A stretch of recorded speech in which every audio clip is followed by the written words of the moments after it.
Estamos com convidados maravilhosos aqui, dois feras do direito, vão nos explicar tudo o que está acontecendo. Deixa eu receber aqui o Fernando de Lacerda e o doutor César Roberto Bittencourt, dois doutores, além do nosso diretor Kiko Nogueira. Boa noite, moços. Boa noite, doutor César. Boa noite, Deu. Boa noite, Kiko, Marília, Fernando. Prazer, satisfação estar aqui com vocês. Eu sou, assim, um atirador que fui jogado no mar sem paraquedas, sem salva-vidas, sem nada, porque eu não sei do que a gente vai tratar. Em todo caso, e vamos na surpresa aí. Estamos à disposição. Um prazer, muito obrigado pelo convite, uma honra muito grande, um prazer, uma satisfação.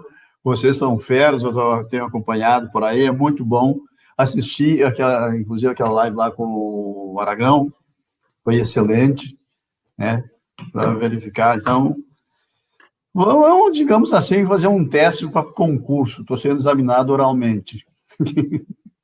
E é assim que eu me sinto. Estou à disposição de vocês, dizendo a satisfação. Estamos perdendo o jogo da seleção, que deve estar começando por agora, que não é grande coisa, né? E só está passando na TV Brasil, não tem Globo na jogada. O Bolsonaro...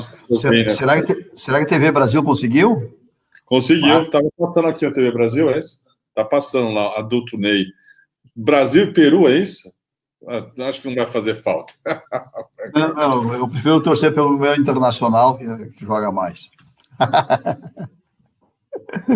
Satisfação.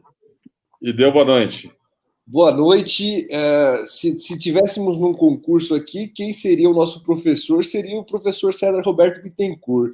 Então, vocês não sabem, hein, que o Kiko, Maria, vocês nem sabem, mas vocês estão me dando um grande presente hoje. Eu sempre digo aqui que eu tive a sorte de colecionar amigos que antes eram meus ídolos, né? Eu sempre era fã de algumas pessoas que me tornei amigo. Juarez Tavares, Geraldo Prado, Nilo Batista, Rubens Casara, Auri Lopes, todos grandes criminalistas que eu acabei virando amigo. O professor César Roberto Bittencourt, que além de um grande professor, é um grande advogado criminal, assim como Toron, Cacai, com quem eu já tive a oportunidade de fazer live aqui, mas eu ainda não tinha tido o privilégio de conhecer e estar junto com o professor César Roberto Bittencourt. Então, vocês estão tendo um grande presente de estar aqui hoje e aprender com ele.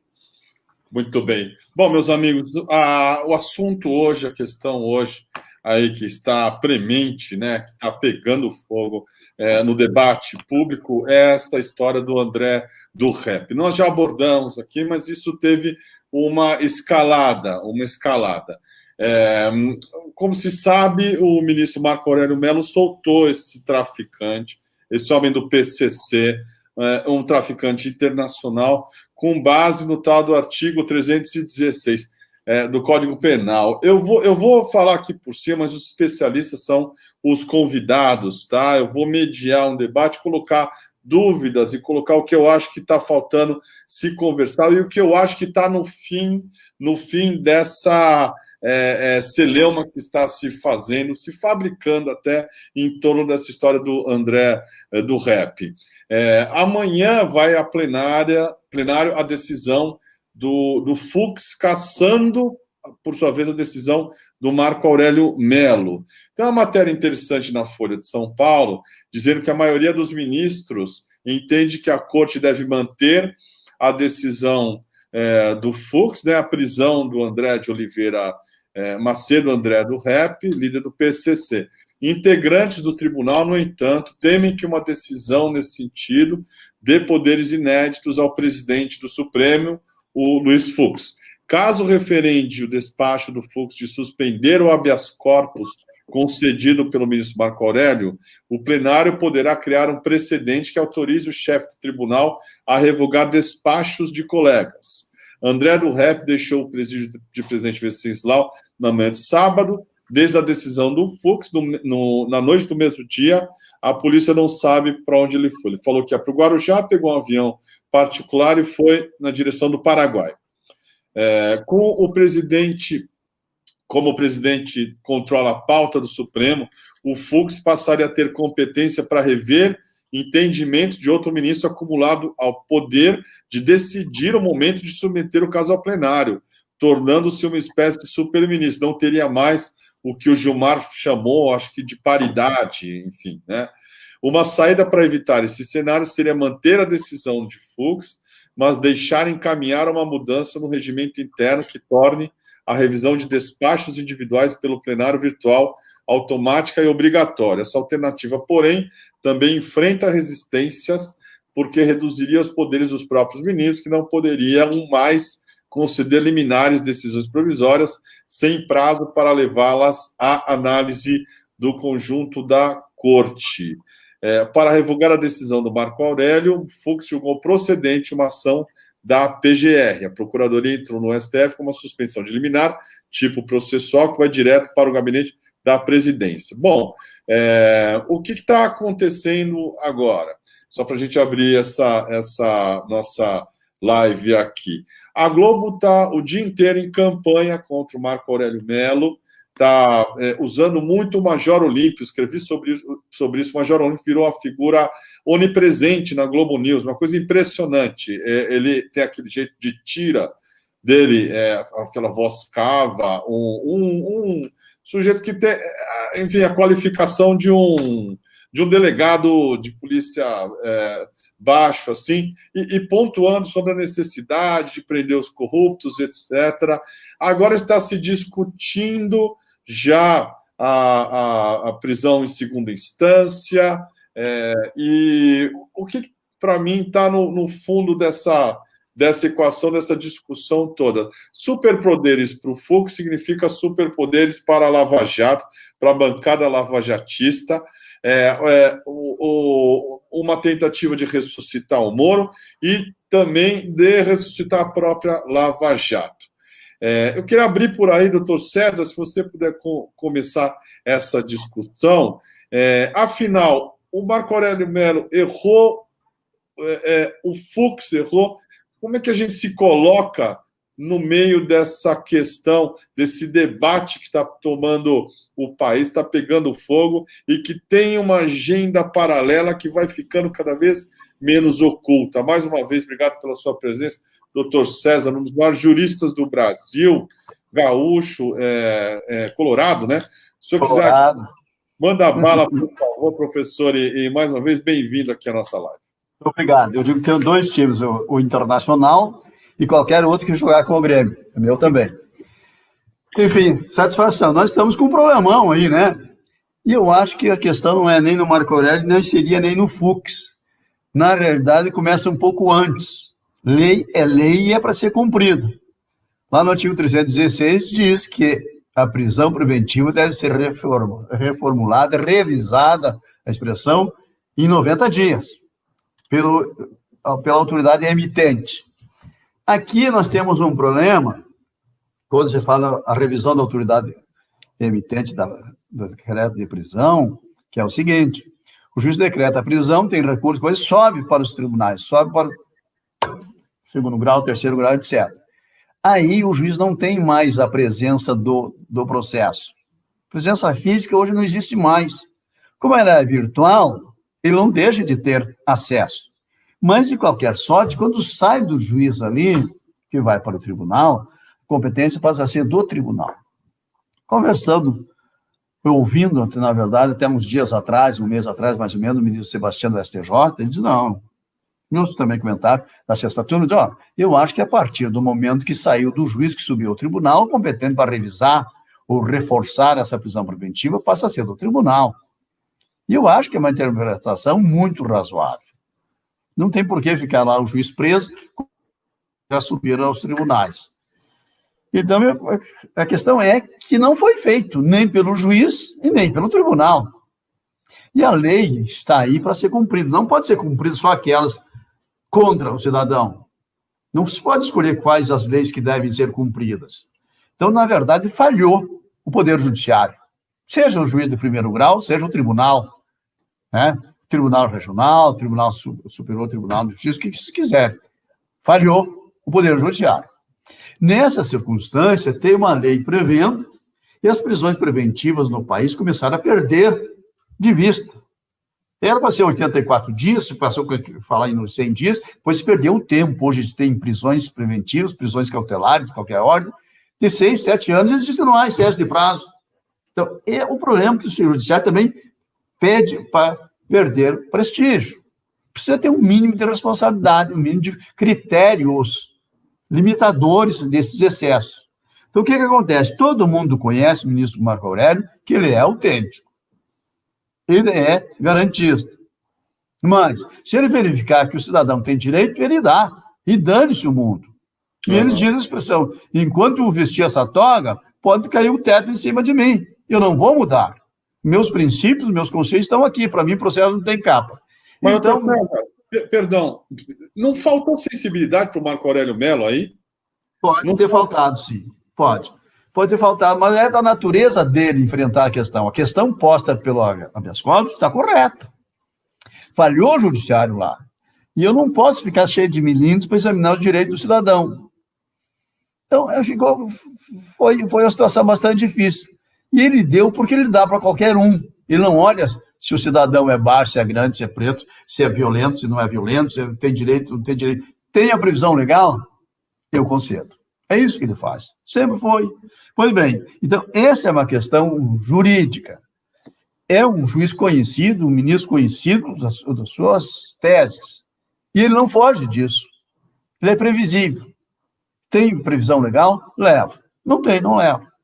Pois bem, então, esse aspecto, para a gente estabelecer a situação, que é do juiz, que foi o juiz-ministro, né? Que foi o Marco Aurélio, podia ser o Alexandre, podia ser o Gilmar, sei lá, qualquer um deles. É a liminar que tinha que se fazer. Deu. A questão é que daí vem o presidente do Supremo e caça a liminar. Aqui começa uma questão institucional. Foge do problema do plano do habeas corpus, do direito individual do cidadão, e passa a ser um problema institucional. Por quê? Acontece que é verdade, os ministros têm se queixado disso, que o presidente do Supremo não é superior a eles, não é revisor deles, não é corregedor dos ministros. Isso causa profundo desgosto, desagradável. Vocês devem estar lembrados que do período do Toffoli, ele fez o mesmo. Ele também caçou uma liminar, se não me engano, do Gilmar Mendes. Ele não é meu corregedor. E eu também concordo com isso. O presidente do Supremo Tribunal não tem esse papel de revisar a decisão dos outros ministros. Tem que estabelecer critérios, parâmetros, fundamentos. Ou seja, por quê? O ministro Fux é um dos ex-vezeiros e não dar o habeas corpus, e não examinar as questões cautelares, não examinar o habeas corpus, ele vai para casa. Por que ele seria pressão em menos de 24 horas caçar isso aí? Não estou entrando no mérito lá do habeas corpus, estou entrando no procedimento institucional do Supremo Tribunal Federal.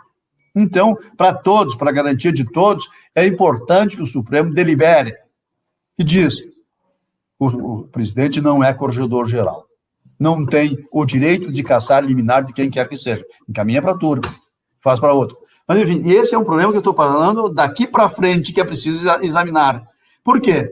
E é normal que os ministros também não gostem disso. Por quê? Presidente, você é uma vez na vida. Uma vez. E não vai ter oportunidade de chegar à volta dele, porque sempre terá outros ministros sendo renovando. Então, eles terão muito mais vezes para serem caçados suas liminares do que o direito de caçar dos outros. Entendeu o raciocínio? Pois ele só tem 2 anos. Porque 2 anos está fora e não voltará mais a ser presidente. Olha, então, essa questão é importante para apaziguar a instituição, apaziguar ali. E isso eu acho um erro crasso, uma violência, na verdade, que o presidente se arvore no direito de caçar as liminares dos outros ministros, porque ele não é superior deles. Ele não tem o direito de fazê-lo. Não no habeas corpus, no mandado de segurança, nas cautelares, enfim. Eu não gosto disso. E também não faço média. Deveria, eu sou advogado. Eu tenho que ir lá no Supremo sustentar, na presença dos ministros. Mas eu digo aquilo que eu penso, enquanto professor, enquanto jurista, enquanto doutrinador. Pois bem, então, essa é uma questão que os ministros, acredito que eles vão decidir agora. Então, ali, para a gente verificar a situação de amanhã, eu acredito que eles vão caçar. Não pela cautelar em si, pela liminar em si do ministro Marco Aurélio, mas porque, consequência disso, o cidadão já fugiu. Já está no Paraguai. Uhum. Então, no final do voto de cada um deles, me parece que todos vão caçar isso aí. Mas terá uma preliminar. Acredito que a maioria deles vai dizer: nós não reconhecemos superioridade do presidente para caçar liminar de ninguém. Não é função do presidente fazer esse tipo de atividade. Então, eu acredito que vai haver um recado direto para o Luiz Fux, dizendo que ele não pode fazer isso, que eles não vão tolerar, que eles não admitem e que não é possível. Então, vai acontecer isso, para mim, na maioria deles. Talvez não em todos, mas na maioria deles, com certeza. Mas tem um aspecto que é mais grave, que você não pode negar, é que o cidadão é um indivíduo perigoso e que já fugiu, que foi embora. Então, esta resposta é mais para a sociedade, mais para as circunstâncias, para apaziguar a população, jogar para a torcida, do que internamente. Então, eu acredito que ele vai ser nessa linha, com esse fundamento, a justificativa, argumentando, dizendo que não reconhece o direito do ministro fazer o que fez, o Fux, mas considerando, eu reafirmo, ratifico a decisão dele pelas circunstâncias, pelas consequências que ocorreram, né? Agora, em relação a esse fato, o fato em si, do dever de 90 dias, revisar, reforçar, isto é lei e é direito do cidadão, é garantia institucional e constitucional. Eu ouvi juízes se manifestando, aí vários juízes manifestando que eles não podem, que superou, que não era para fazer, que não podia ser. Não, os juízes estão sendo classistas, estão defendendo a condição deles de juiz, e não o direito do cidadão, não a garantia constitucional, não a legalidade. Na verdade, os juízes estão errando em não fazer o exame, estão errando agora em criticar o fato de dizer que não tem direito. Então, isso é uma lei que veio agora recentemente, entrou em vigor dia 23 de janeiro. É para respeitar, é para ser cumprido.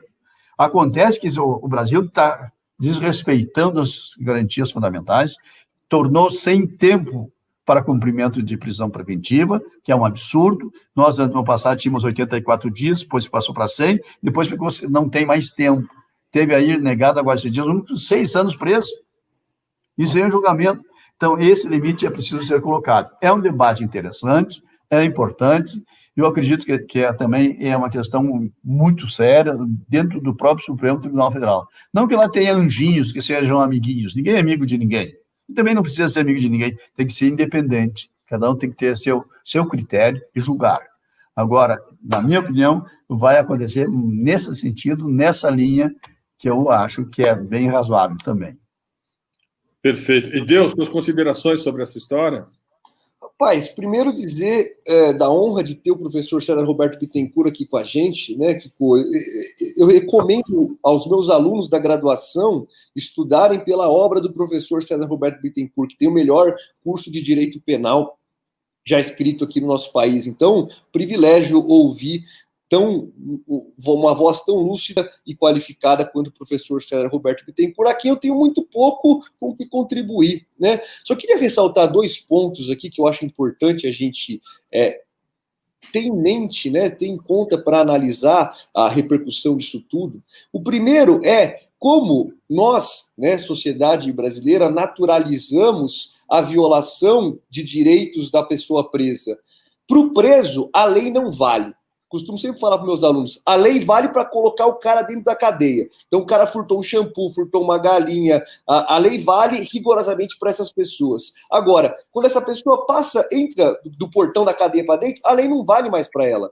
E é muito curioso se a gente pensar que a lei de execuções penais, que ela é tão lei quanto o Código Penal, diz para a gente como é que ela diz que deve ser a condição da vida na penitenciária, né? Ela diz que o condenado deve ser alojado numa cela individual, com fatores de aeração, insolação, condicionamento térmico e dignidade humana, o dormitório com aparelho sanitário, lavatório, aeração, insolação, condicionamento térmico adequado à existência humana. Isso não é uma proposta minha. Isso não é uma proposta do professor César Roberto Bittencourt. Isso é lei.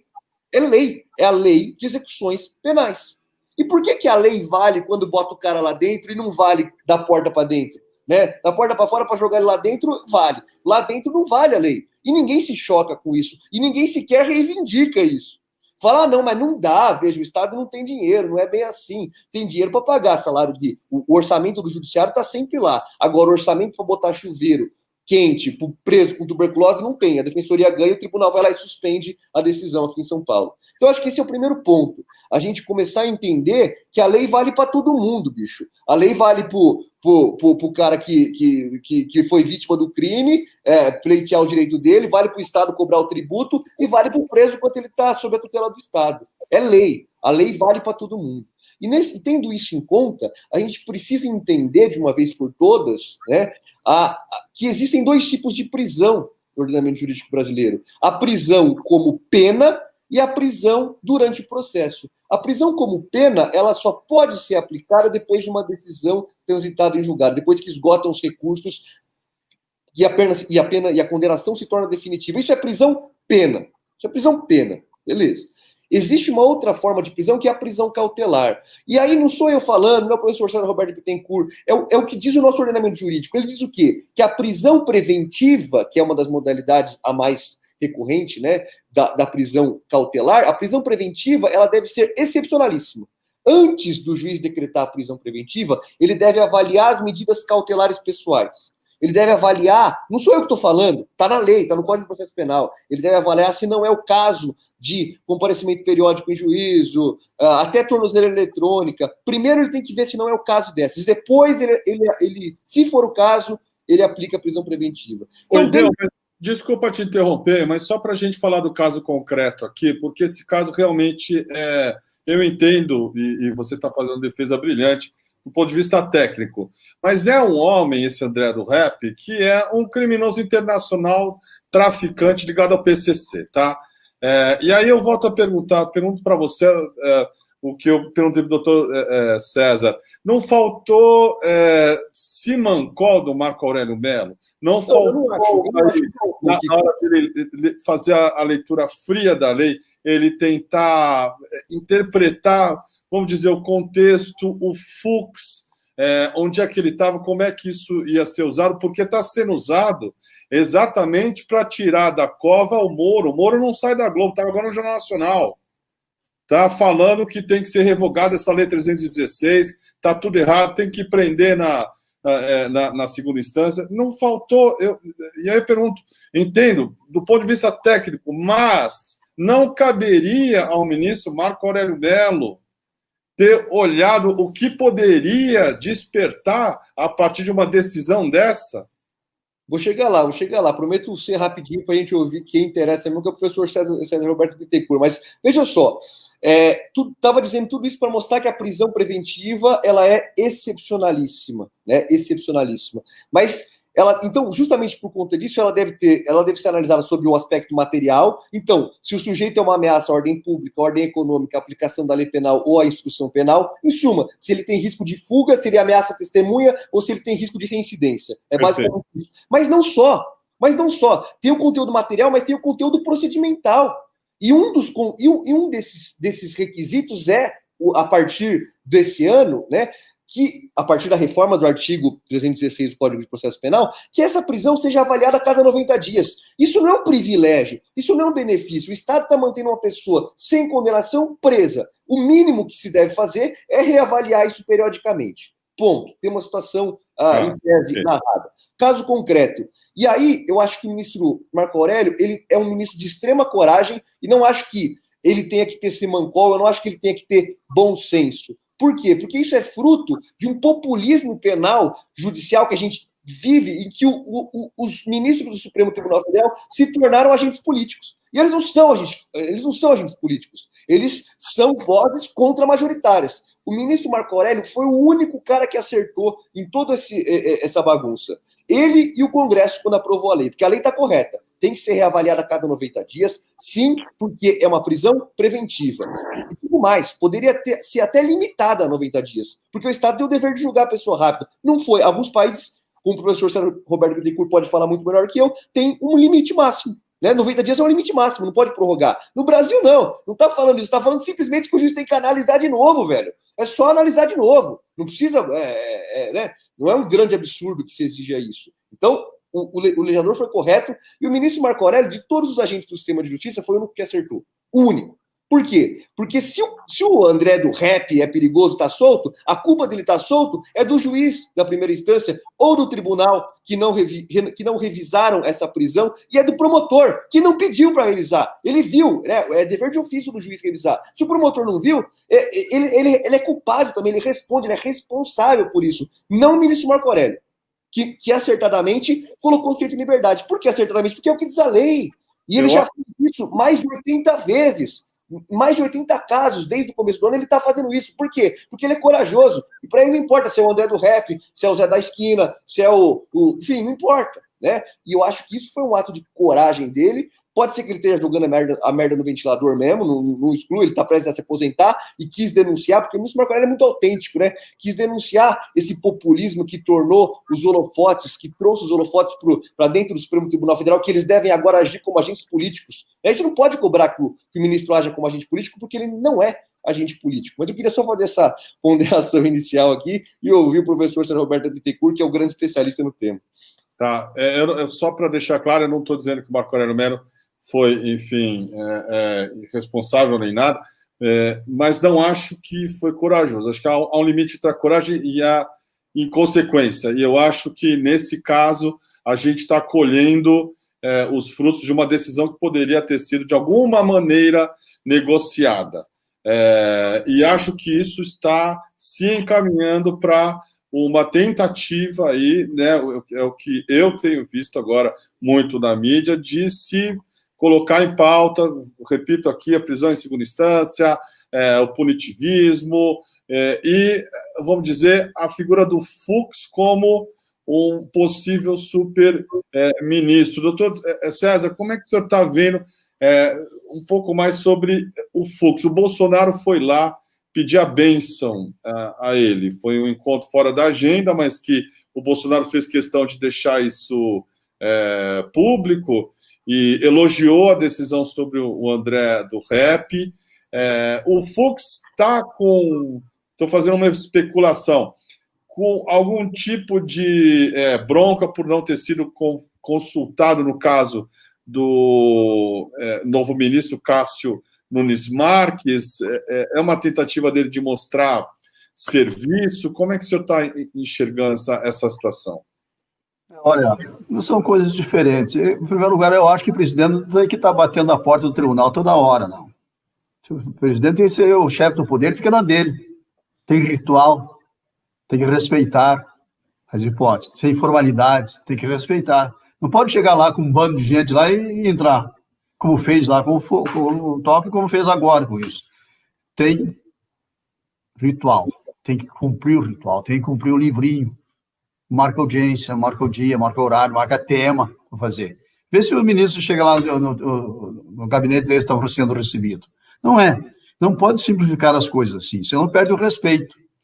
Em relação à escolha do ministro, do novo ministro, não acho, não. O Fux não tem nada a ver com isso, na verdade. E mais, o presidente da República não tem que consultar o Supremo Tribunal Federal se gosta ou se não gosta, em primeiro lugar. Claro que é importante, politicamente falando, que ele ausculte, perceba, sinta, né, o reflexo, como é que o tribunal vê um candidato que ele pensa escolher. Esse sentido, sim. Mas isso não precisa chegar lá. E não tem que buscar o amém. Não tem que verificar se o Fux gosta ou não gosta. O Fux é um dos 11. Por acaso, no momento, ele é o presidente. Então, o fato, por exemplo, do ministro Fux gostar ou não gostar é relativo. Precisa verificar como a maioria, como é que ele sente, como é a recepção desse nome ventilado, que hoje já está definido. Então, isso é importante para a harmonia dos poderes, do próprio Supremo Tribunal Federal, e até para não colocar alguém desqualificado lá. Esse negócio de ser alguém terrivelmente evangélico, isso é uma bobagem, isso é uma ignorância. Isso serve para ganhar as comadres, o pessoal dele. A religião tem que ficar fora do poder. Nós vivemos num país laico. Não importa se o cara é evangélico, se é pagão, se é católico, se é sei lá o que quiser. A religião não entra no aspecto. Não é requisito, não é atributo para ser ministro. Pode sim, pode ter escolha, não tem importância, mas esse não é o atributo primeiro. O cidadão primeiro tem que ser, claro, evidentemente, correto, digno, ético, moral, né, decente e inteligência jurídica, conhecimentos jurídicos, com saber jurídico. Esse é o requisito. Isso é fundamental. Se ele tem religião, se ele é ateu, se ele é dessa, daquela, não tem a menor importância para o Supremo e não é o que tem que levar. O Estado é laico. E não pode dizer, eu sou o evangélico, agora quero abrir a sessão, mas tem que proibir o sujeito. Pede o impeachment dele. Não poderá fazê-lo. Mas não vai fazer, evidentemente. Então, serve para o presidente dizer que tem uma preferência por alguém que seja evangélico, etc. Faz parte. Mas isso não é requisito, vou repetir. Né? É o pastor disso, o pastor daquilo. Não tem a menor importância. Coisa. Pode ser ateu, pode ser o que for. A religião não é característica, não é critério para escolher o ministro Supremo. Então, eu não vejo assim que nem o Supremo, como todos os ministros, com toda a sua composição, e nem o ministro Luiz Fux, que é uma bela figura, o Fux. Um cara de diálogo, ideia aberto, é roqueiro, um monte de coisa boa, entende? Então, não, com certeza não ficou chateado por isso. E o presidente não foi lá por essa questão também, até porque ele já sabe que o nome foi bem recebido. Olha, se você tem um desembargador de renome, que tem história dentro do tribunal, que é respeitado por seus pares, que é conhecedor das leis, que tem uma trajetória já bonita, que estava sendo sondado para o STJ, olha, é um homem cheio de requisitos, né? É cheio de requisitos. Então, aquele espectro que estava sondando, estava rondando todos nós, o desespero, será que vão votar? O que o homem vai fazer agora para essa escolha? Foi um alívio, de repente, para ele dizer, olha, é um desembargador fulano de tal, e eu não o conheço pessoalmente, mas é um excelente desembargador, uma excelente pessoa, com um currículo maravilhoso, tudo que a gente viu e ouviu deles por aí, e a recepção da comunidade jurídica, e, consequentemente, também do Supremo Tribunal Federal. Então, ninguém, tenho certeza que nenhum dos ministros, não só o presidente Fux, que é um grande presidente, um grande magistrado, grande figura, né, que todos nós também podemos errar, o próprio Fux também pode errar, o Toffoli pode ter errado, assim, porque é da natureza humana. Mas esse negócio também de acertar ou errar é o juízo de cada um de nós. Cada um de nós é um juiz. Então, eu não vejo que isso tenha servido para nada. Se essa foi a finalidade do presidente chegar lá, não teve nenhum sentido, nenhum significado. E também não foi adoçar o Fux, porque não leva nada, não muda nada. Ele já está indicado, vai ser sabatinado, será aprovado com folga e será bem recepcionado no Supremo Tribunal Federal. E a comunidade jurídica nacional, de um modo geral, também vê com bons olhos que você tem alguém qualificado, porque o que nós, advogados, queremos, o professor Fernando aí também, que trabalha e milita assim na mesma área, nós queremos um juiz digno, independente, competente, inteligente, sim, e despido de fraquezas, que seja o juiz, como a gente espera, como são os ministros, e é isso que parece que o desembargador é. Porque desde que foi indicado o nome dele, aliás, extemporaneamente, eu acho que ele deveria ter aguardado um pouquinho mais, né? O ministro acabou de se aposentar, não tinha se aposentado ainda, como já saiu no Diário Oficial, há um certo desrespeito aí, né? Então, isso não é legal. Não é nenhum crime, mas é antiético, é desrespeitoso. Então, isso é desrespeitoso, sim. Mas eu tenho a impressão, assim, que é uma grande figura que, claro que o Celso de Mello deixará nome, não tem outro Celso de Mello, é incomparável, não tem que fazer comparação, mas tem todos as qualificadores, todos os adjetivos qualificativos, né, para ser um grande ministro, e é bem recepcionado, que Deus abençoe, que ele se dê bem, e vai se dar.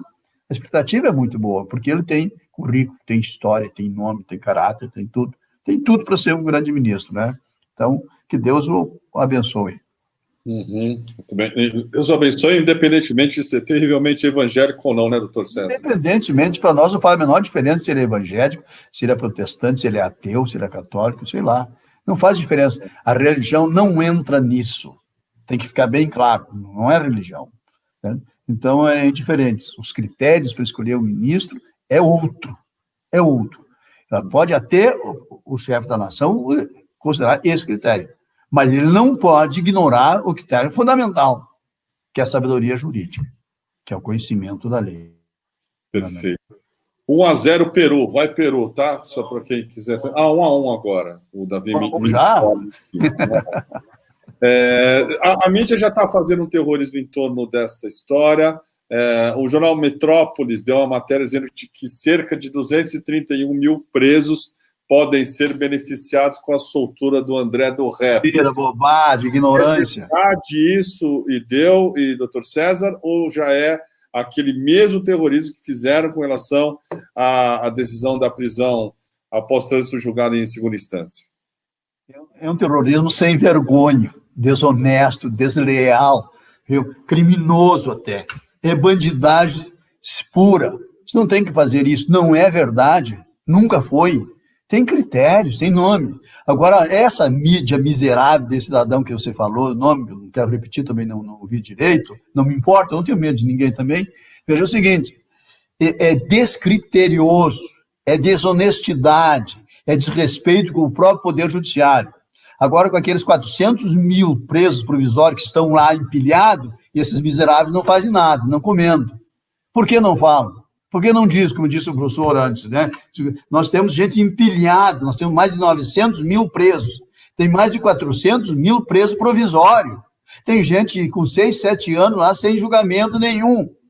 E essa mídia, essa metrópole, não sei das quantas, o que é aí, por que não faz esse levantamento? Por que não pergunta disso? Sabe qual é o problema, Kiko? É que a sociedade brasileira é punitivista, nasce punitivista. Porque é que nem câncer, só dá nos outros, é que nem corpo, só dá no vizinho. Então, não tem esses critérios. Nós precisamos saber que o sistema prisional, o presídio, é exceção, é para punir quem foi julgado, considerado culpado. E mais, quando vai para a prisão, o Estado tem a obrigação, prometido, legalmente constituído, está lá. Tem que criar condições para recuperá-lo. Ele vai para punir, para ser punido, para cumprir a sua pena, mas o Estado tem a obrigação de dar condições para recuperá-lo para a sociedade, para melhorá-lo como cidadão, como homem. Mas o Estado não faz a sua parte, nunca faz. Nós temos uma miséria no cárcere, uma miséria, uma pobreza, assim, um empilhamento de gente que o Estado, na verdade, agindo assim, Kiko, sabe o que ele está fazendo? O Estado está colaborando com o crime organizado. Por quê? Porque o crime organizado comanda as prisões. As prisões brasileiras estão nas mãos do crime organizado. Ou seja, o indivíduo que entra lá sai muito pior que entrou. Por que eu disse que o Estado está colaborando com o crime organizado? Porque cada vez que você coloca gente lá que não precisa estar lá, e tem mais de 300 mil que não precisariam, você está levando candidato para o crime organizado. Por quê? Como o crime organizado comanda as prisões, o indivíduo chega lá, na porta o cara entra e diz, qual é a tua facção? Eu digo, não tenho, não tinha. Agora você tem que escolher. E não sobrevive na penitenciária se ele não escolher uma facção. Então ele tem que escolher para sobreviver. Não é opção. Não tem opção. Pois bem, o que faz? Ele fica o tempo que tem que ficar, vira soldado do crime organizado e sai de lá para trabalhar aqui fora. Para continuar fazendo assalto, matando gente, roubando, assaltando para o crime organizado. Quem é culpado disso? O Estado. O Estado e a sociedade que aplaude isso. Por quê? Porque o indivíduo sai de lá, vai trabalhar pelo crime organizado, e se ele não fizer, ele morre. Porque não tem segurança. E nós vemos isso acontecer. Porque então ele tem a obrigação de dar resultado para a facção que ele está. Então ele continua. E quem é que cria essa gente? O próprio Estado, alimentando, botando gente desnecessária que vai lá, se filia na facção, porque ele tem que se filiar para sobreviver, e quando ele sai, ele continua fiscalizado. E se ele não cumprir, ele é morto. Então, essa questão é um círculo vicioso. E o Estado é responsável, a sociedade também, de certa forma, porque não entende o mecanismo. E acha que, como que nem corno, não, e quer que o cidadão vá para a cadeia. Só para os outros, né? Porque acha que ele é bom. Até o dia que cai com ele. Até o dia que ele também vai delinquir. Até o dia que acontece uma desgraça com ele. Então, a prisão é um mal. É uma chaga da humanidade que a gente não consegue combater. A prisão é dispensável? Não. A prisão é necessária. Mas é dentro do limite. E para aqueles caras que precisam. Para aqueles caras que são condenados, para os autores de crimes graves. Para aqueles indivíduos que não podem viver em liberdade sob pena de viabilizar a nossa própria liberdade. Então, a prisão tem que ser reservada mais para essa gente. Mas como os nossos agentes, Ministério Público, Poder, Polícia, etc., os poderes constituídos, empilham gente no nosso sistema prisional, e mais, sem melhora, sem ampliar as vagas, sem vagas existentes, e daí a gente só piora a sociedade, porque vem gente de lá pior do que entrou. A sociedade, o sistema penitenciário não recupera ninguém. É uma escola do crime. É a faculdade do crime. O cidadão entra lá como simples batedor de carteira e sai de lá como um grande traficante. como um grande membro do crime organizado. E como é que fica? Pior. E assim é a realidade. Mas cidadão comum não percebe isso, e também não culpa, eles não têm cultura, eles não conhecem essa realidade. E as autoridades, muitas também não fazem, não dão a menor importância. O cidadão, aquele que ficou com o ministro da Justiça lá, ficou 1 ano e meio lá, não fez absolutamente nada. Teve 4, 5 mutins lá no Norte e Nordeste, morreram quase 300 pessoas e não se fez nada. E o responsável pelo sistema penitenciário é o ministro da Justiça. Ou seja, responsável por essas 300 mortes de presos lá é do Sérgio Moro. Perfeito. Eu estava falando com o Ideu aqui, um pouco antes da gente começar a nossa live, o Ideu lembrou, como um homem atento, inteligente, de boa memória que que o Moro já usou o caso de um traficante para pressionar o Supremo Tribunal Federal. Ideu, vamos falar um pouco disso? Eu vou só refrescar nossa memória aqui e eu queria que você falasse.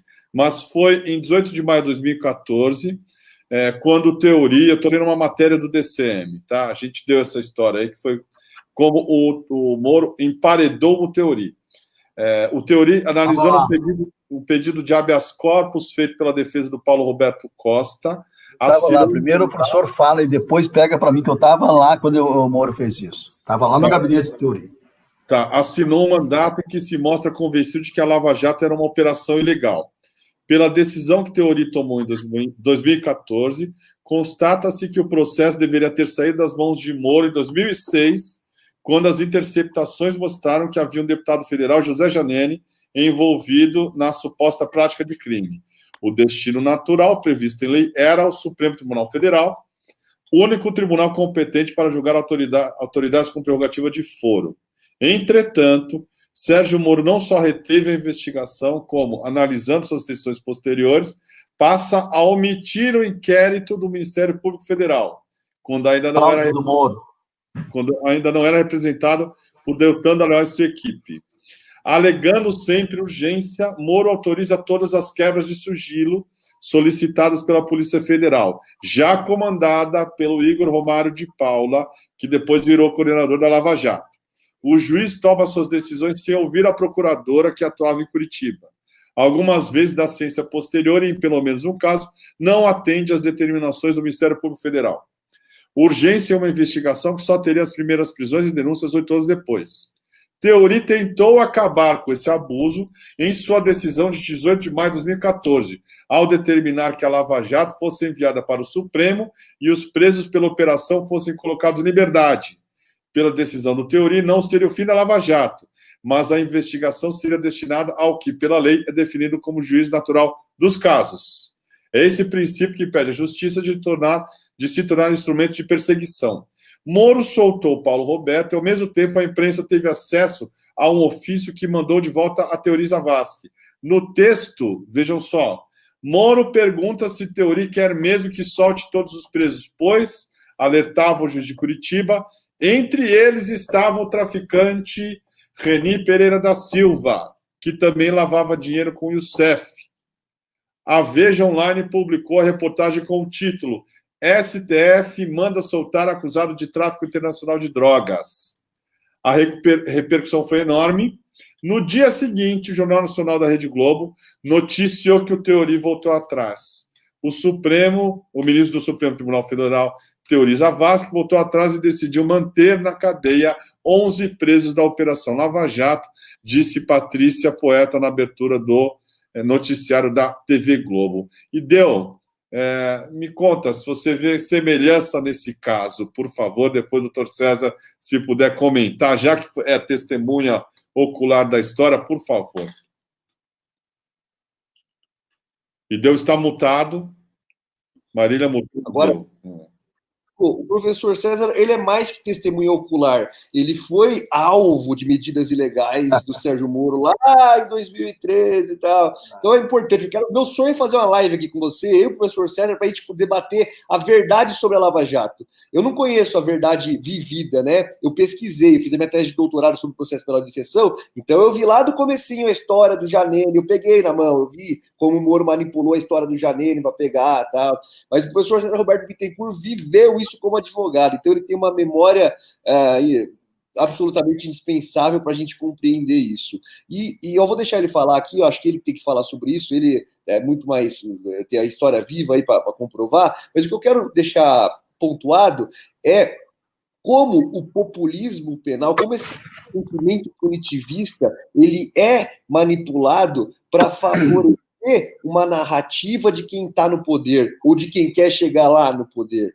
né? Então, veja, não é de hoje que se usa, se desloca pequenos não, mas casos de grandes traficantes, tráfico internacional, para se legitimar uma estratégia punitivista, para dizer, a prisão é a única solução, está prendendo muito pouco, tem que prender mais, tem que prender antes, tem que prender, tem que botar essas pessoas na cadeia, porque é a única solução. E como o professor César deixou muito claro aqui, e eu falei isso no Globo News, nunca mais me chamaram, mas quando me chamaram uma vez eu falei que daqui 50, 100 anos, a gente vai olhar para o que a gente faz hoje nos nossos presídios com o mesmo olhar que a gente olha hoje para a escravidão.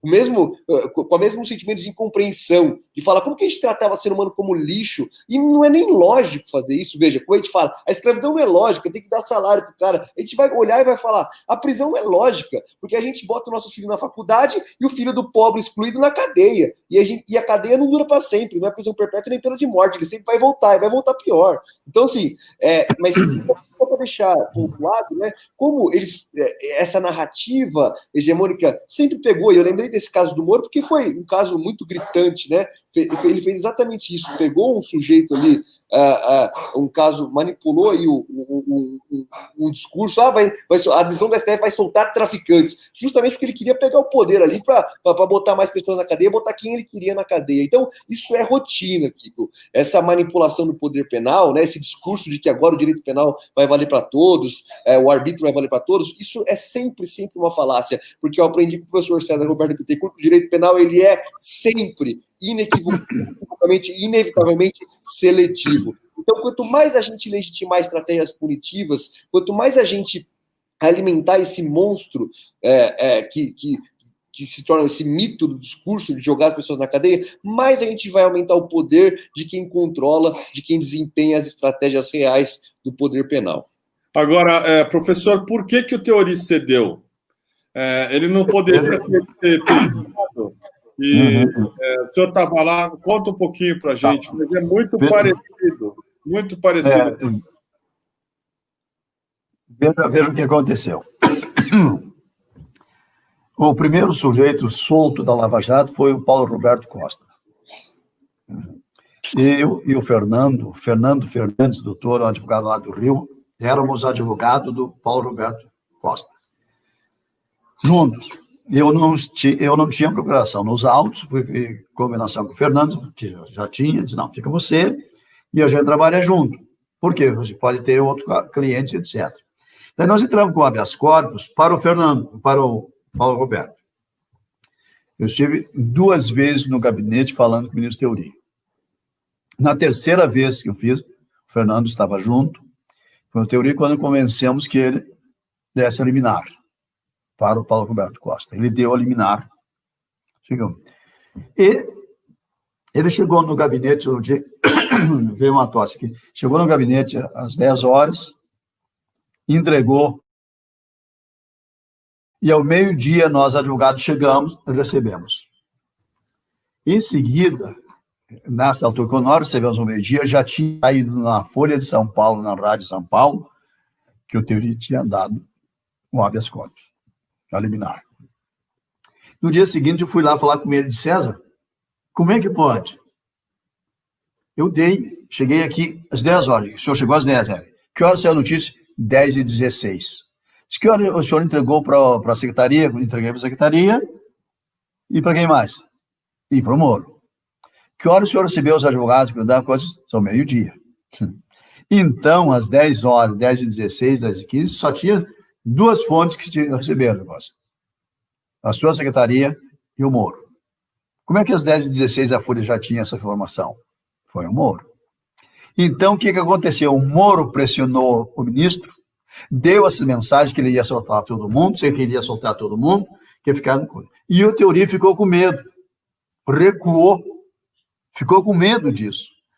Foi a última liberalidade que o ministro Theori teve, que era uma figura extraordinária, um amigo pessoal, o filho do Theori foi meu aluno lá em Porto Alegre, na PUC.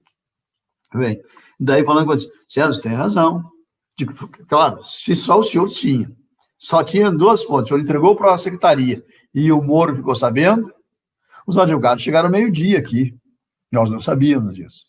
Pois bem, então, a partir daí, o Moro divulgou, entregou para a mídia e deu informações extras, quando falou também que tinha traficante, inclusive, que todo mundo ia ter que ser solto, o ministro fechou. E a partir daí ele virou pró-Moro, pró-Lava Jato. Foi um grande ministro, que Deus o tenha, né? Uma figura humana extraordinária, era um juiz preparado, competente, foi presidente do Tribunal TRF4 lá em Porto Alegre, né? Mas ele mudou radicalmente a partir desse episódio. Inclusive, e por que, na sua opinião, doutor César? Chantagem do Moro, jogar o ministro contra a opinião pública, jogar o nome do ministro na mídia, fazer o que ele foi acostumado a fazer, chantagem com os outros ministros, com todo mundo. O Moro, que me permita aqui, o Moro é um fraudador de distribuição de processo. O Moro fraudou a distribuição de vários processos, meus, inclusive. Eu tenho prova. Estou falando, escrevi sobre isso, olha o Conjuro. Vê quantos artigos meus tem no Conjuro, tem uns 30 e pouco lá. Tem pelo menos 5, 6 sobre o Moro. O Moro praticou crime, fraudou a distribuição de processo, fraudou a distribuição de processo de cliente meu. Ele, mais do que isso, além de fraudar a distribuição do processo, de um fato que aconteceu em Santa Catarina, ele avocou para ele e escondeu a distribuição para ele, sem cair na distribuição geral. Isso é fraude para ele julgar. Fez assim. E eu escrevi isso. Tem um livro lá no Prerrogativo, fala com o Marco Aurélio, eu escrevi essa história, está lá. E mais do que isso, além dessas circunstâncias, o Moro fez, ele foi grampeado por um advogado. Eles desconfiaram, sim. Então, o Moro passou a fazer ele mesmo, vítima do grampeamento, passou a fazer investigação, investigou 10 meses, fez toda a prova investigatória, ele todo. Quando estava tudo pronto para isso, ele disse, bom, agora eu me dou por suspeito, eu podia julgar. Então, esse é o Moro, um sujeito mal intencionado, usava de má fé, ele é extremamente inteligente, extremamente habilidoso, mas é um fraudador de distribuição de processo. Vocês acham que o Brasil inteiro só tem um juiz? Como é que você pode passar 5 anos, todos os processos sendo distribuídos para Curitiba, para a vara dele? Isso não existe. Isso é uma vergonha. Isso é uma omissão do poder. Estou dizendo do poder institucional, do poder judiciário. Omissão do próprio Supremo Tribunal Federal. É fechar os olhos, amigo. É fazer de conta que não vê. Porque como é que todo o Brasil inteiro, tudo que é contrato, tudo que é processo, é vinculado à Petrobras? O que é isso? Isso não existe. Não existe. Sujeito que não reconhece os direitos e as garantias de ninguém, depois, quando está sendo processado, daí ele invoca a paridade de armas. Viram? Daí ele quer justiça, quer paridade de armas. E nesse processo, quando fizeram audiência com ele lá, que foi lá, tinha os advogados, tinha uma juíza, tinha um promotor, tinha procurador, tinha delegado de polícia, sabe o que o Moro fez? Ele praticou um crime de obstrução de justiça. Por quê? Eu escrevi isso, está escrito, está publicado no Conjuro. Por quê? Ele pedia para entregar dele. Ele pega o celular e apaga umas coisas e entrega e diz, olha, algumas mensagens eu apaguei porque não era importante. Desde quando que o investigado decide o que é ou não é importante para a investigação? Absurdo. Isso é obstrução de justiça. Por isso, por muitas vezes, ele decretou prisão preventiva por obstrução de justiça por menos do que isso. E o que aconteceu? Nada. Nem procurador, nem juíza, nem ninguém, nem corregedor, não fizeram absolutamente nada, nem delegado. Estavam lá, ouviram, disse, está gravado. Essa obstrução de justiça passou batido, não fizeram nada. Como é que pode? Quer dizer, o cara vem fazer coisa e ele fica dando as cartas, fica decidindo. Isso é brincadeira. Sem falar nos crimes que ele cometeu. Vocês acham que aquela oferta, aquela negociação que ele fez do cargo com o presidente da República, aquilo não é corrupção? Ele não recebeu vantagem? O cara não prometeu vantagem para ele? assumiu como o cargo de ministro da Justiça, do Supremo. Tá bom, ele ainda era juiz. E o que ele aceitou? Ele pegou e foi lá no Bolsonaro negociar as condições, lá no Rio, no condomínio que o Bolsonaro morava. Isso é corrupção passiva, amigo. Está na lei. Isso é vergonhoso. E por aí segue a vida do Moro. Tem coisa. Ele deu uma autorização, ele comunicou ao Bolsonaro sobre uma investigação que estava fazendo. Disse que comunicou, disse que deu as informações, mas que não eram, assim, profundas sobre o mérito da investigação. E está escrito, escrevi um artigo, está no Conjur também, denunciando isso. Isso quebrou sigilo, o artigo 325 do Código Penal diz que é crime quebrar o sigilo da investigação. Ele fez e confessou. Está escrito. Está escrito, e outros artigos também publicaram, outros colegas escrevendo a respeito. Né? Então, se fecha muito os olhos. Ressuscitar com o Moro está morto, enterrado. Está morto politicamente. O Moro é um ignorante politicamente. Então, saiu atirando, saiu acusando. Ele não conhece nada de política. Hoje ele está dizendo porque está arrependido de ter feito isso. Mas não se arrependeu do que praticou durante a gestão dele. Então, quando ele sentiu a diferença, achou que ele destruiria o Bolsonaro acusando daquela forma. Não fez nada, levou um processo. O Moro é mais perigoso que o Bolsonaro? O Moro é mais perigoso que o Bolsonaro e professor César? Sabe que as pessoas mais inteligentes são mais perigosas. Mas ele é inteligente ou ele é esperto? Ele é maquiavélico? Eu acho que ele é maquiavélico. Maquiavélico. Né? Tu sabes que o Moro, graças a Deus, ele enterrou onde ele seria mais perigoso. Sabe onde? Seria no Supremo Tribunal Federal. Lá seria um caos, seria uma vergonha, seria um absurdo, porque, além do mais, ele iria cooptar outros ministros assim, para trabalhar com ele, né? Nessa linha absurda, abusiva, arbitrária e ilegal que ele praticou a vida inteira. Porque ele rasgou a Constituição, rasgou o Código de Processo, desrespeitou todo mundo. Um absurdo que ele fez com o Lula. E eu não tenho partido político, não gosto de partido político, não gosto de presidente, sai governo, sou contra, não tenho nenhuma vinculação com isso. Não me importa, Lula. Agora, o que esse rapaz fez em Curitiba, o que ele violou, o que ele violentou, o que ele desrespeitou os direitos e as garantias cidadãos, isso foi uma vergonha. É preciso saber disso. Eu não sou contra, a favor de corrupção, eu sou contra a corrupção, eu sou a favor do combate. Mas você tem o Estado de direitos, tem direito, tem garantias, tem processo, tem padrão, tem condição, tem que te respeitar isso aí. O Moro nunca respeitou. Nunca respeitou. Agora, quando está sendo processado, ele pediu paridade de armas, queria tratamento igualitário. Nunca deu, nunca respeitou isso. Então, graças a Deus, ele foi enterrado para o Supremo Tribunal Federal. Lá ele seria muito mais perigoso.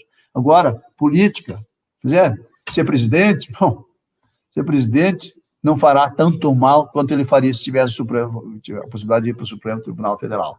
Não sei. Eu acho que ele se arrependeu, não foi pelo que fez, foi pelas consequências do que ele fez, que politicamente ele se enterrou também. O espaço dele tem que dividir com o Bolsonaro. É praticamente as mesmas coisas, as mesmas circunstâncias. E ele, nesse período, está desaparecendo. A Globo vive tentando ressuscitá-lo, mas não vai conseguir, não. Não vai conseguir. E até porque no próximo mandato o Bolsonaro vai continuar forte ainda, né? E ele não terá chance. E se ele vier, se ele for, ele vai dividir. Vai dividir e vão dar para os outros que eles não queriam dar. Isso é uma avaliação de alguém que não conhece política partidária, viu? Perfeito. O Moro está contando com a ajuda do Fux ali. A defesa dele pediu para o ministro, o presidente do Supremo, para redistribuir o inquérito sobre as interferências do Bolsonaro na PF por causa da aposentadoria do decano, o Celso de Mello. Caso o inquérito não seja redistribuído, ele poderia ficar sob relatoria do ministro indicado pelo Bolsonaro, o desembargador Cássio Marques. Vai ficar. Acho que não vai ficar. Qual é a opinião sobre isso?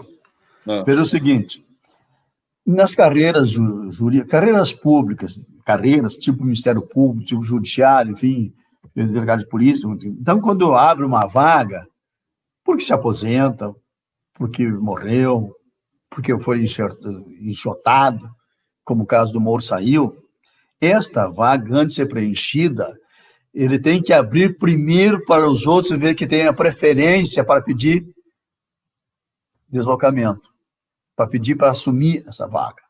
Entende? Então, antes de preencher com uma nomeação, o Supremo necessariamente terá que abrir para os demais ministros da primeira turma se alguém quer remoção para lá. Isto é lei, é direito. Sempre aconteceu isso. E vai acontecer de novo. Tenho quase certeza, aposto em 99% de probabilidade que o ministro Toffoli vai pedir para ir para lá. E é o direito dele. É dos mais antigos. Vem pela ordem inversa, a ordem da antiguidade. No caso, primeiro, o Marco Aurélio, que é o mais antigo daquela turma. O segundo mais antigo é o Toffoli. Né? Depois Lewandowski. Vem Lewandowski está na segunda. Veja, entende? Então, ali, esse pedido vai ser do Toffoli, porque o Marco Aurélio é primeiro, é da primeira, e ele não sai de lá porque tem alguns inimigos lá na outra turma, né? Ele sempre disse isso, lá é o lugar dele. Então, o Marco Aurélio não vai abrir mão disso, mas o Toffoli vai pedir, e é direito dele. Direito dele. O Toffoli conhece a segunda turma, estava na segunda turma até assumir a presidência. Como o sucessor dele veio da primeira, ele teve que ir para lá na primeira. Mas como saiu o Celso de Mello, abre vacância. Antes de preencher esta vaga com o novo nomeado, ele tem que abrir, porque está na lei, é um direito dos remanescentes, lá para primeiro, para ver quem quer vir. O Marco Aurélio não vai querer, mas com certeza o Toffoli vai querer. E merece, é o lugar que ele estava, então vai ser esse a vaga que vai assumir. E eu não vejo a menor necessidade de redistribuir nenhum processo. Em primeiro lugar, não tem que redistribuir. Redistribuir por quê? Que fundamento? O processo estão ali, em seguida vem o novo substituto, esse assume todos os processos que tem ali. Se tiver algum que ele não puder julgar, ele será por impedido. Ou alguém levanta o impedimento, enfim, coisa que pode reconhecer ou não. Mas eu não vejo redistribuição nenhuma. O Moro está com medo dos caras que estão na segunda turma, que têm coragem de enfrentá-lo, têm coragem de dizer o que ele fez e o que ele não pode fazer. É só por isso que ele quer resolver. Mas a redistribuição do processo do Moro não é vontade do presidente Supremo. Tem normas, tem leis. E se ele quiser redistribuir o processo do Moro, terá que redistribuir todo o acervo que tinha do Celso de Mello. Porque não tem justificativa. Por que eu vou escolher desse cidadãozinho aqui, cidadãozinho literalmente, né, para mandar para lá? Não vai distribuir. Não tem por que distribuir, não tem previsão legal, não tem fundamento legal nenhuma. Vai ficar lá na segunda, e a segunda, na minha avaliação de fora, não tenho contato, não conversei com ninguém, não cheguei preso. Quem vai assumir a vaga lá do Celso de Mello chama-se ministro Toffoli. E o novo nomeado vai para a primeira turma. É assim que as coisas funcionam. E não tem nada de especial, de específico, não pode isso, não pode aquilo, qualquer outro argumento que pode usar. Não. É um direito assegurado para quem é mais antigo do tribunal. Pedir a remoção e depois a vaga vai para o outro. Né? E como o Toffoli esteve ali, trabalhou sempre ali, e ele é o mais antigo lá, que tem interesse, porque o Marco Aurélio não tem interesse, senão seria do Marco Aurélio. Né? Então, essa é a minha avaliação, extra fatos. Então, são a radiografia, como é que as coisas funcionam. Eu aposto todas as minhas fichas que o ministro Toffoli vai pedir essa vaga. E é o direito dele. E acho que vai levar. Tá. E viu, meu caro, você compartilha dessa opinião de que o Moro está morto ou ele está aí se debatendo, aquele cadáver estrebuchando? É um cadáver ambulante. É um cadáver ambulante. É um cadáver sepulto, né, professora? Eu vi uma informação, circulou nesse final de semana aí, em que ele está arrependido de ter saído atirando. Sim. Arrependimento tarde. Arrependimento tarde. Acho que não devia sair atirando, né? Normalmente, tradicionalmente, as pessoas não saem atirando. Até porque na política é um dia depois do outro, né? Então a pessoa sabe, mas não sai atirando. E ele diz, notícia que eu li no final de semana, que a família está recomendando, gostaria que ele fosse para o exterior, lecionar no exterior. Lecionar onde, para quem? Isso aí a gente vai quando é convidado. Ou vai pedir emprego no exterior. Ele me pareceu meio inchado, viu, professor? Diz que ele Pois gosta, eu tive a impressão também. ele gosta da cachaça. E não estou dizendo nada que ele está bebendo, mas é meio Parece. desfigurado. Eu vi ontem à noite, eu acho, na televisão, achei ele meio inchado também. Pode ser, eu não tinha pensado nisso. Pode ser. Agora, realmente foi um erro. Foi vários erros, na verdade, um atrás do outro, né? E o cara se vendeu para a política. Ele caçou, correu atrás, perseguiu, fez de tudo moralmente. E a gente denunciava, os advogados denunciavam, ninguém queria ver. Mas ele foi parcial. Ele é um cidadão parcial. Ele é incapaz de julgar com seriedade. Ele não é um cara para ser juiz. Ele não tem capacidade para ser juiz. Não tem capacidade de ser imparcial, de examinar os fatos. Ele é um ditadorzinho. Então, isso ele rendeu o que rendeu, né? Essa é a situação dele, né? Eu tenho esse processo, tem um artigo, o Marco Aurélio Carvalho, querido amigo, um abraço para o Marco Aurélio, uma figura extraordinária. Está saindo um novo livro sobre suspeição do Moro, né?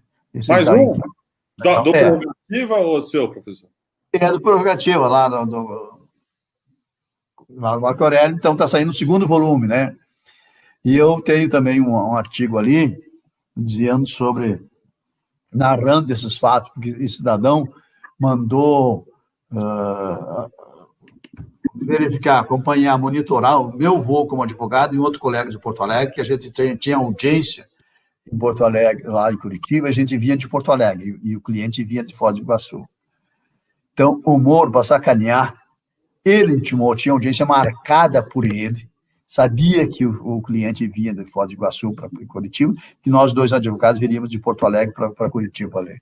Ele mandou a polícia monitorar os voos do cliente e nosso de Porto Alegre. Né?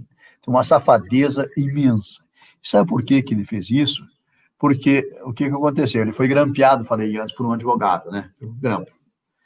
E esse advogado, uns dias antes dessa audiência, eu estava fazendo uma outra audiência com o Moro lá em Curitiba, a minha sede era Porto Alegre. Eu fui contratado para fazer a defesa desse advogado que grampeou o Moro. Peitando, cara, né? O cara peitudo. Pois bem, então, como eu estava fazendo uma audiência com o Moro ali, no final da audiência, uma questão de lealdade, tá na saída, levantei e disse para o Moro, olha, doutor, uma questão de lealdade, aí estou comunicando ao senhor que eu estou assumindo a defesa do cidadão aqui. Isso é verdade. Estava no corredor perto da parede. Ele até se encostou na parede. Disse, é verdade? Não, estou assumindo. Não, tudo bem, tudo bem. No dia seguinte, ele decretou a prisão de todos os meus clientes. Meu Deus. Decretou a prisão, inclusive desse que vinha de lá. Então, estava marcado para audiência, o cara vinha para audiência, esse cidadão que já faleceu, inclusive esse cliente, vinha de Foz e nós viríamos de Porto Alegre para audiência. Então, o que o cara faz? Ele manda monitorar os nossos voos e decretou a prisão do cara e mandou prender na porta do avião. O cara está vindo para audiência. Isso é coisa de juiz ordinário, de mau caráter, desonesto, desleal processualmente, porque ele poderia muito bem prender em audiência. Precisava fazer isso? Isso é ser sem vergonha, viu? Eu respondo por isso. Pois bem, então, na audiência, daí chegamos na coisa, ele disse, não, vamos fazer audiência. Tipo, fazer audiência? Por que você mandou prender o cara na porta do avião se ele está vindo para cá? Se você marcou a audiência, ia para onde? Para humilhar? Para aparecer?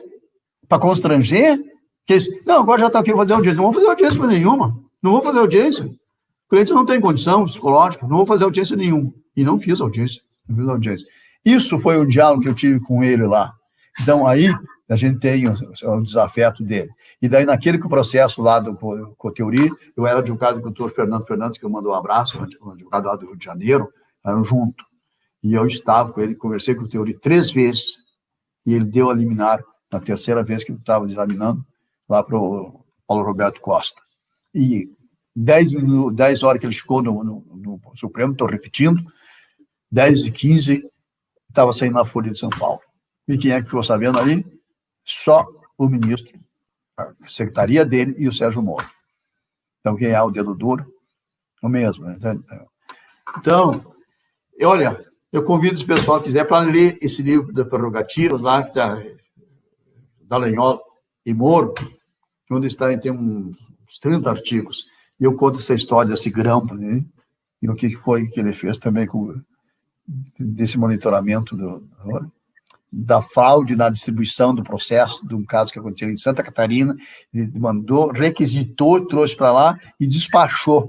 Assim, distribui-se no processo, número tal, depois eu corrijo e defina como sendo representação do Ministério Público. Isso é fraude, não tinha representação do Ministério Público. Isso é crime que ele praticou. Está escrito lá, e eu provei e mostrei nos autos. No artigo, no HC 95.518, está tudo exposto lá. O Supremo não reconheceu. O Gilmar Mendes chegou a dizer que era um absurdo os atos praticados, que era uma violência, que o juiz não pode fazer isso, um monte de coisa. E no final disse que não reconhecia porque não satisfazia os números que tem lá, que são fixos lá do artigo 254, não reconhecia a parcialidade. O Celso de Mello reconhecia a parcialidade, o Lewandowski estava acompanhando, o ministro me perguntou, pois mas vamos lá desde quando, desde onde, né? Daí ele voltou atrás. Então, esse é o processo, está no habeas corpus. Tudo isso que eu estou falando aqui, não estou fazendo uma denúncia vazia, não. Está escrito, eu escrevi, está no conjuro, está no processo, está no artigo que eu escrevi, está por aí, é fato, tenho provas. Só para mostrar. Olha que coragem a sua. Antes de passar aqui a palavra para o Ideu e responder se o Moro está morto, eu vou voltar na Record, eu vou pedir para a Marília ler os superchats, para dar aqui o nosso espaço tradicional para os leitores, nossa comunidade aqui querida. Pode falar, meu amor. Pois não. Agradecendo muito, o pessoal está com muita saudade da voz do Ideu, eu tenho visto aqui no chat, daqui a pouco ele é o próximo a falar.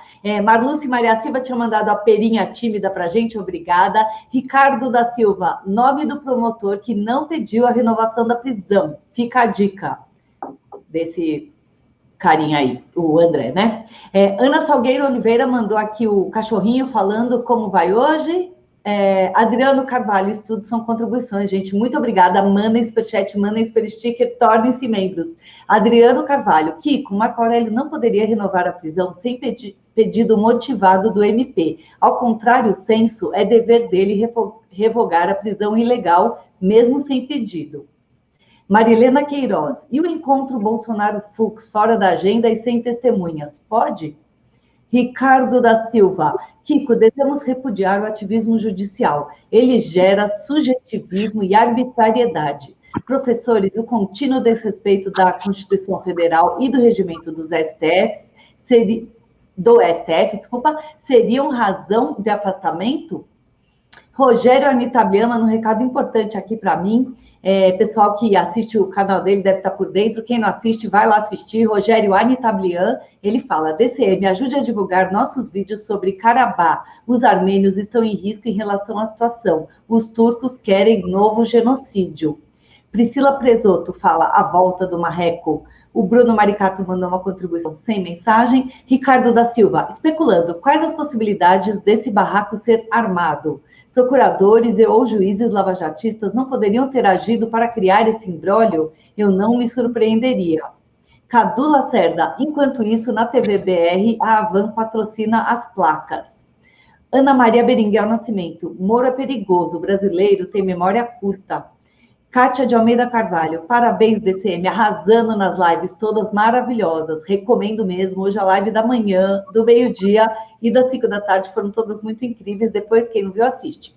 Sônia Regina Piazza, hoje o DCM arrasou em todas as lives, coisa boa. E eu queria perguntar, aproveitando esses juristas maravilhosos presentes, se vocês acham que o Moro deveria ser preso, a gente falou tanto, né, sobre punitivismo, e como está o processo do Lula nesse momento, como é que fica com tudo isso, se tem chance, na sua opinião, dele reaver os direitos políticos, e deu?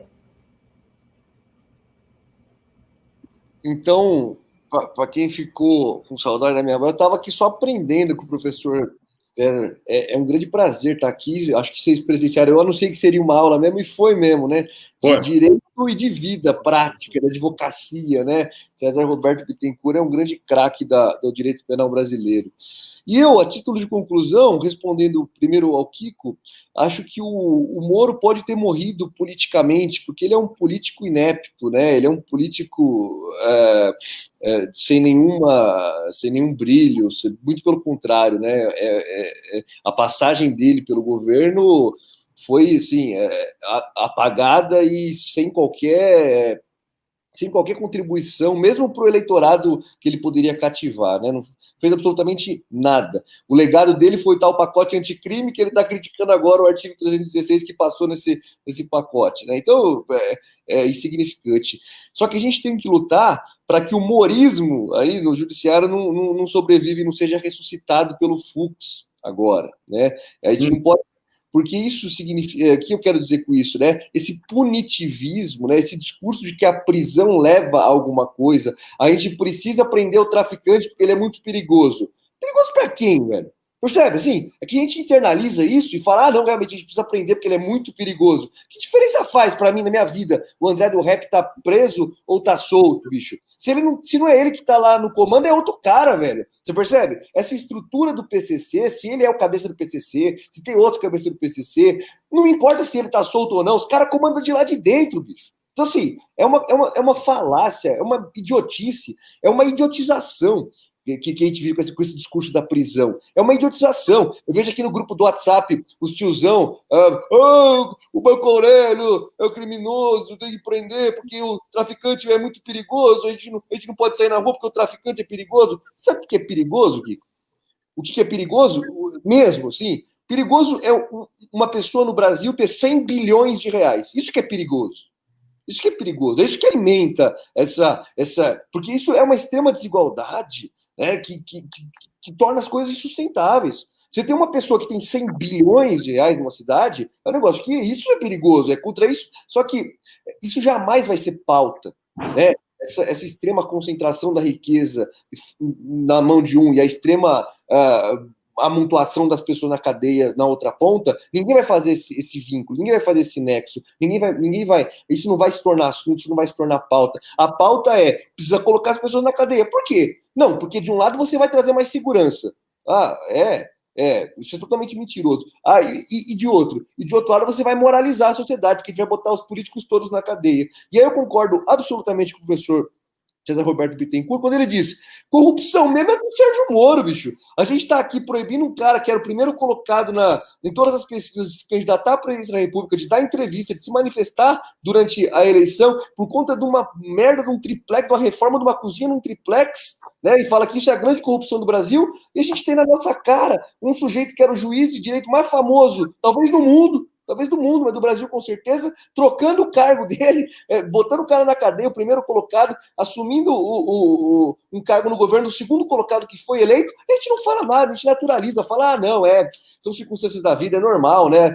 Trocar cargo, o juiz conversar com o promotor é normal, o juiz queria assumir um cargo lá, é normal, não é normal, né? Não é normal. O problema de tudo isso é que o discurso morista da prisão idiotiza as pessoas, né? Então a gente tem que lutar. O Moro politicamente acho que é insignificante, vai ter o lugar que ele merece na história, esquecido, assim como Joaquim Barbosa foi esquecido poucos meses depois de abandonar o STF, né?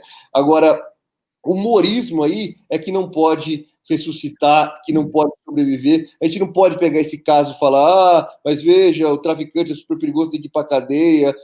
Pode ser, porque e eu também acho, concordo com você num ponto que se não tem prisão, se não tem motivo para prender o André do Rap, não tem motivo para prender mais ninguém preventivamente. Concordo com você, né? Se não tem motivo para prender o André do Rap, não tem mais, acaba, não tem mais. E realmente eu acho que não tem, mas não é esse o ponto.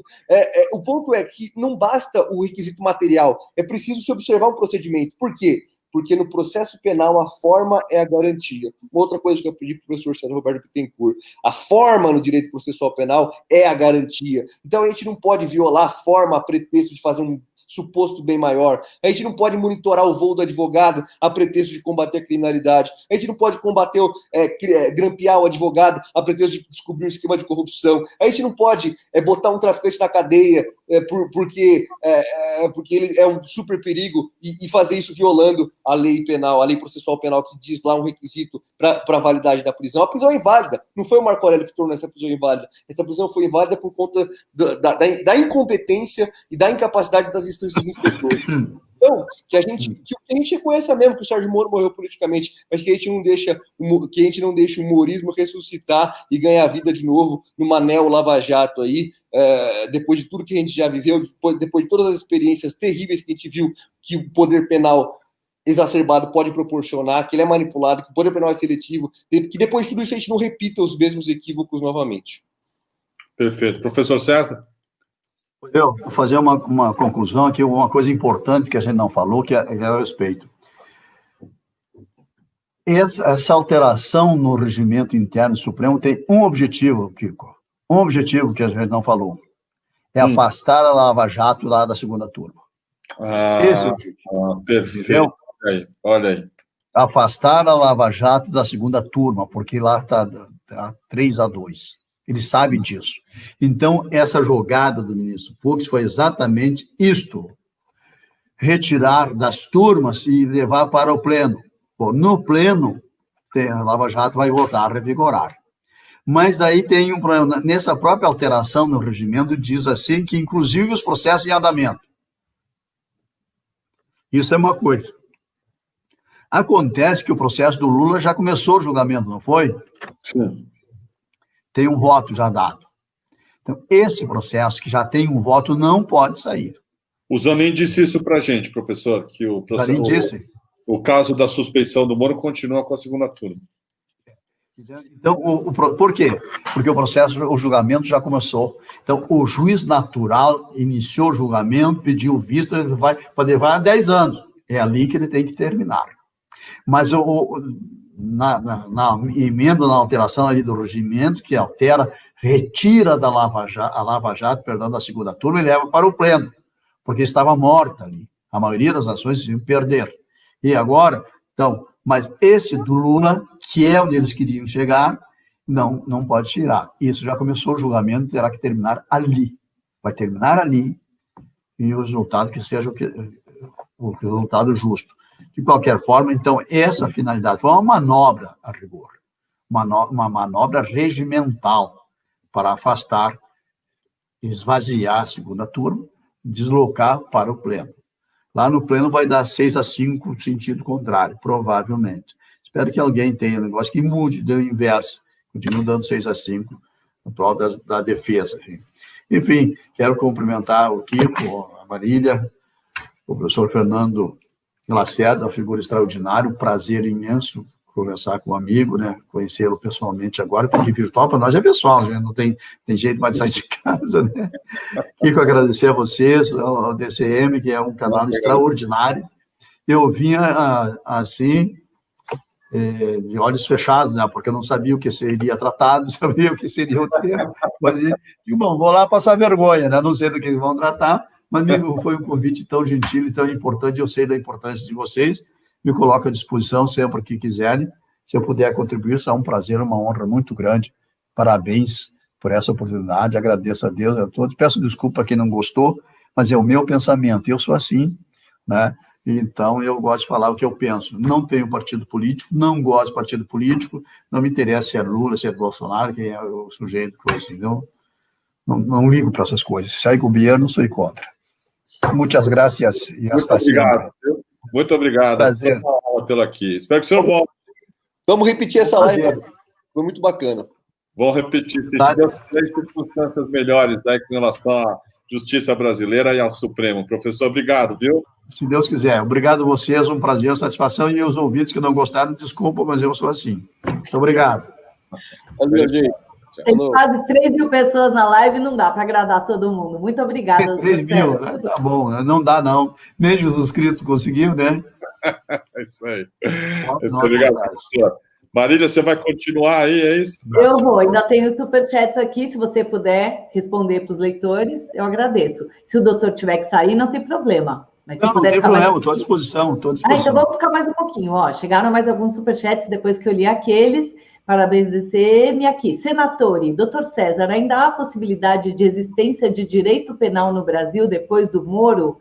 Deixa eu saudar aqui Vladimir Gonzalez, que é novo membro do canal, seja muito bem-vindo. Elvis Alves, professores, por que Moro nunca foi punido por tudo que fez? E a Sandra Gurgel fala, fale doideira e seus crimes de hoje da Vara Jato. Vaza Jato, deve ser, né? Fale doideira, é isso? Fale do Dallagnol. Tá bom. Tá. Pois é lamentável, né? O problema é que o sistema é falho mesmo. A justiça é só para pobre, só para quem não tem condição. Porque se tem um juiz que merecia ser punido, é esse sujeito. Esse sujeito tinha que ter sido punido muitas vezes pelos horrores que cometeu, pelos absurdos que fez, pelas fraudes que praticou, pela distribuição de processos. Aí, eu tenho fatos concretos. Tenho 2 para mostrar. 2 processos. Então, infelizmente, a justiça é falha. E o Moro é prova disso, né?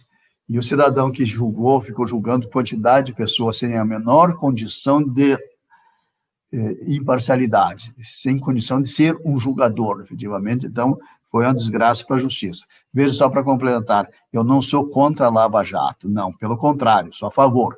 Eu sou contra os métodos utilizados, a metodologia adotada por eles, desrespeitar a Constituição, desrespeitar o Código de Processo, desrespeitar as garantias fundamentais, as garantias do acusado, isso nós somos contra.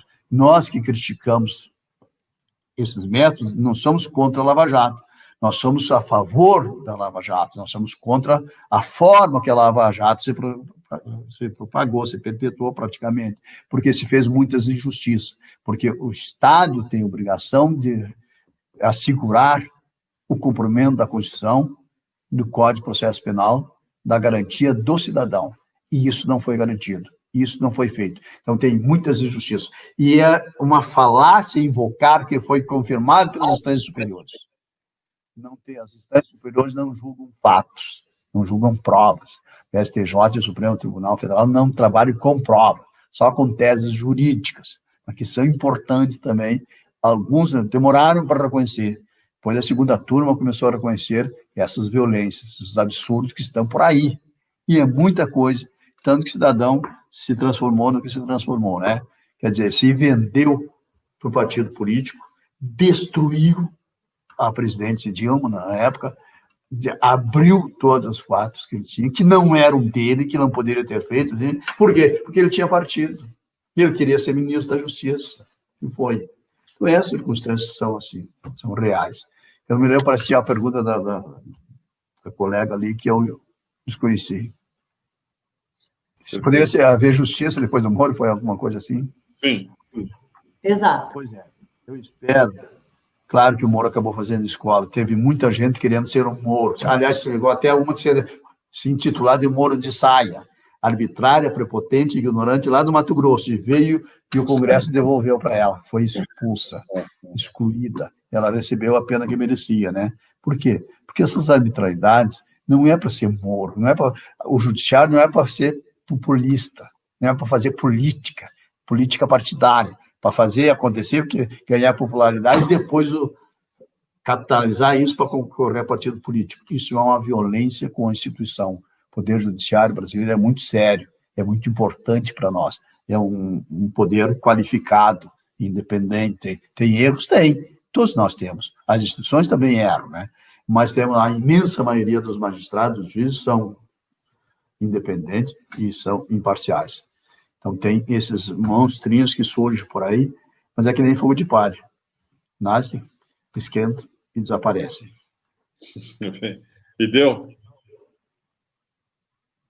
Obrigado pela aula, professor César Roberto Bittencourt, é um craque, aprendi muito aqui com vocês hoje, espero que a gente repita mais vezes essa live e fale um pouco, a gente vai lá no detalhe falar da Lava Jato, vamos contar como tudo isso começou, a manipulação da competência pelo José Janene, que era um deputado X lá, e ele pegou aquilo e começou a caçar o caso a partir dali, como que ele manipulou tudo, essa história precisa ser contada. Exatamente, é importante, e não foi só esse caso, vários casos que eles fizeram, eles se especializaram em fazer investigações e se depararem com pessoas com prerrogativa de foro no Supremo Tribunal Federal, no Tribunal Regional, no STJ, e eles se separavam e não diziam, porque, segundo a lei, na primeira oportunidade que eles visitarem, se depararem com alguém que tem prerrogativa de foro, tem que encaminhar para lá.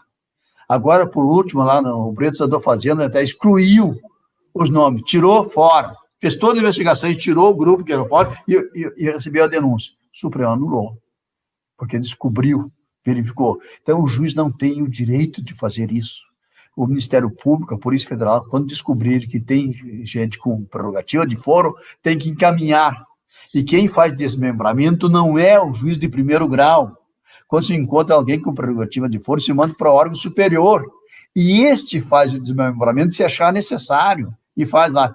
É o órgão superior que faz o desmembramento e não o juiz de primeiro grau. Então, ele não pode fazer isso. E são os eles fazer. O Moro fez muito disso. Fez muito e muitas vezes escondeu fraudulentamente, como é o processo que eu tenho, né?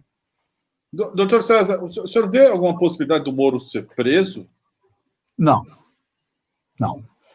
Eu vejo possibilidade de ele até ser condenado, porque crime praticou. Quando o procurador-geral teve a coragem de requisitar a instauração da investigação, no caso Moro, lá que ele saiu do coisa, assim, então, para a opinião pública, pareceu que estava protegendo o Moro, mas não foi.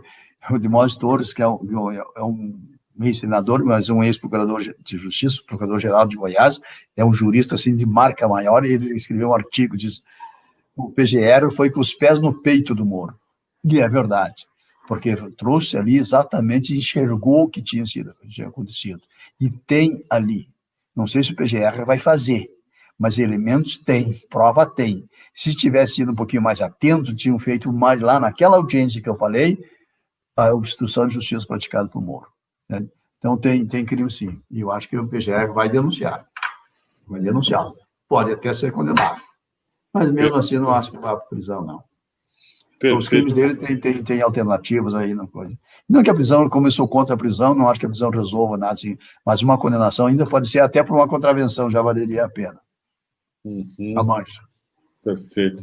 Aí vai ser condenada a conviver com a Conja, né? Que ela também está bem contrariada. Apagou as redes sociais. Essa mulher ambiciosa pra caramba, deve estar visivelmente ali, pelo menos o que ela deixa público, ela não gostou, não, de ter ficado para o segundo plano, né, professor? É verdade, sim, mas aí começa a disputa também de espaço, né?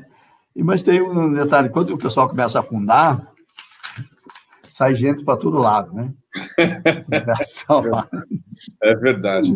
Bem, eu queria agradecer a presença de todos aqui, professor César Roberto Bittencourt, Fernando Ideu Lacerda, nosso símbolo sexual, sempre com seus óculos ali, enviaram caríssimos, né? E ser uma presença muito querida aqui da nossa audiência.